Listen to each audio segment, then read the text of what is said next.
ఒక వార్త కలకలం రేపుతోంది.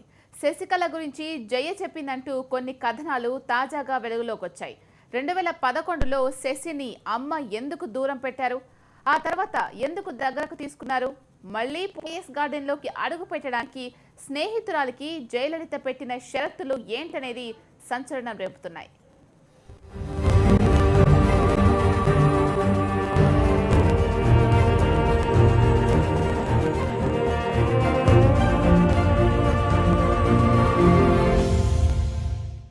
శశికళ పెద్దగా పరిచయం అక్కరలేని పేరిది.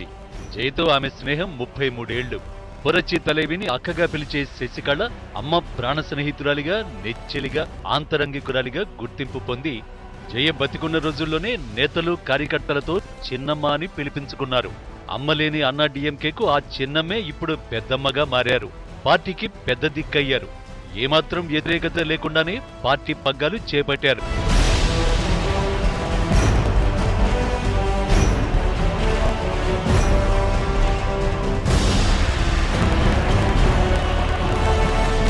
ఇప్పుడు శశి ముఖ్యమంత్రి కావడం ఎప్పుడనేదే సమస్య. ఎందుకంటే శశికళ త్వరలోనే ముఖ్యమంత్రి పదవి చేపడతారని కొందరు తమిళనాడు మంత్రులు ఇప్పటికే స్టేట్మెంట్స్ ఇచ్చేశారు. అంతేకాదు నిన్న మొన్నటి వరకు తమిళనాడు సీఎం పదవి రేసులో ఉన్న Lok Sabha deputy speaker, party senior నేత తంబిదురై కూడా శశికళ సీఎం కావాలంటూ ప్రకటన చేయడం ఆసక్తికరంగా మారింది. పార్టీ నాయకత్వం, ప్రభుత్వ సారథ్యం ఒకరి చేతిలో ఉంటేనే పనులు చక్కగా జరుగుతాయని తంబిదురై అంటున్నారు. ముఖ్యమంత్రి సెల్వానిధి కూడా ఇదే మాటట. దీంతో శశికళ త్వరలోనే సీఎం అవుతారనే ప్రచారం ముమ్మరంగా జరుగుతోంది.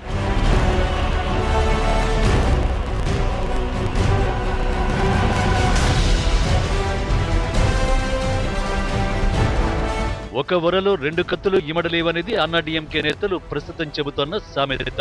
అన్నాడీఎంకే అధినేత్రిగా ఒకరు, ముఖ్యమంత్రిగా ఒకరు ఉండటం సాధ్యం కాదని, ఈ రెండు పదవుల్లోనూ ఒకరే కొనసాగాలని కీలక నేతలందరూ ఏకస్వరం వినిపిస్తున్నారు.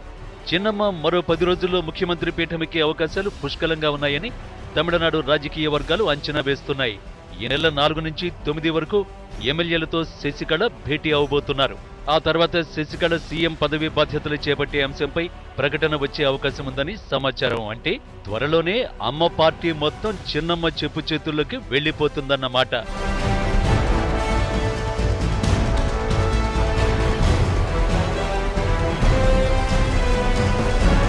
అమ్మతో తనది 33 ఇయర్స్ ఇండస్ట్రీ అని శశి ఎప్పుడూ చెప్పుకుంటారు. నిజానికి 2011 డిసెంబర్లో శశికళను, ఆమె కుటుంబ సభ్యులను జయలలిత పోయస్ గార్డెన్ నుంచి, పార్టీ నుంచి గెంటేశారు. ఇందుకు కారణం ఆ సమయంలో శశికళ, ఆమె భర్త నటరాజన్ జయకు సమాంతరంగా ప్రభుత్వాన్ని నడపడమే. సీఎంకు తెలియకుండానే వారిద్దరూ ఐఏఎస్, ఐపీఎస్ అధికారుల నియామకాలు, బదిలీలు చేసేవారు. ఏదో ఒక రోజున శశికళ, నటరాజన్ కలిసి జయలలితను అధికారం నుంచి దించేస్తారన్న పుకార్లు కూడా వచ్చేశాయి. దీంతో శశి దంపతుల్ని జయ బయటకు పంపించేశారు. తర్వాత శశికళ జయలలిత కాళ్ల మీద పడటంతో అమ్మ కొంత కరుణించారు. నెచ్చెలని మాత్రం దగ్గరకు తీసుకుని ఆమె భర్త నటరాజన్, వారి కుటుంబ సభ్యులను మాత్రం దూరం పెట్టేశారు.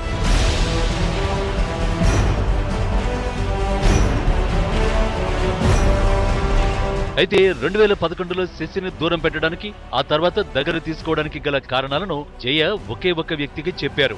ఆయనే జయ తండ్రిగా భావించిన తుగ్లక్ పత్రిక వ్యవస్థాపకుడు చో రామస్వామి. జయ మరణించిన 2 రోజులకు ఆయన కూడా చనిపోవడం విశేషం. శశికళ గురించి జయ చెప్పిన రహస్యాలను ఇప్పుడు చో రామస్వామికి చెందిన తుగ్లక్ పత్రిక వెలుగులోకి తెచ్చింది. గతంలో ఎంతో మంది రాజకీయ నాయకుల బండారం బయటపెట్టిన తుగ్లక్ ప్రచురించిన ఈ సమాచారం ఇప్పుడు కలకలం రేపుతోంది.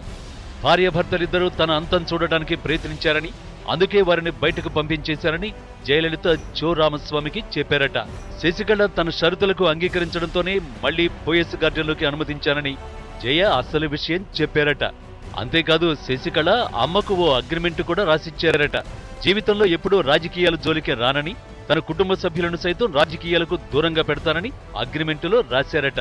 అలాగే అన్నాడీఎంకే అధికారంలో ఉన్నా లేకపోయినా పార్టీ వ్యవహారంలో జోక్యం చేసుకోనని, రాజకీయాల గురించి మాట్లాడనని శశికళ జయలలిత మీద ఓటు వేసి అగ్రిమెంట్ రాసిచ్చారని తుగ్లక్ పత్రిక ప్రచురించింది. అందుకే అమ్మ అపోలో ఆసుపత్రిలో చికిత్స పొందుతున్న సమయంలో జరిగిన 3 శాసనసభ నియోజకవర్గాల ఉప ఎన్నికల్లో శశికళ ధైర్యం చేసి పోటీ చేయలేకపోయారని తుగ్లక్ గుర్తు చేసింది. కానీ అమ్మ మరణించడంతో శశికళకు రాజకీయంగా మంచి రోజులు వచ్చాయని వ్యాఖ్యానించింది. అయితే శశికళ అన్నాడీఎంకే అంతం చూస్తారని, జాగ్రత్తగా ఉండాలని నేతల్ని, కార్యకర్తల్ని ఆ పత్రిక హెచ్చరించింది.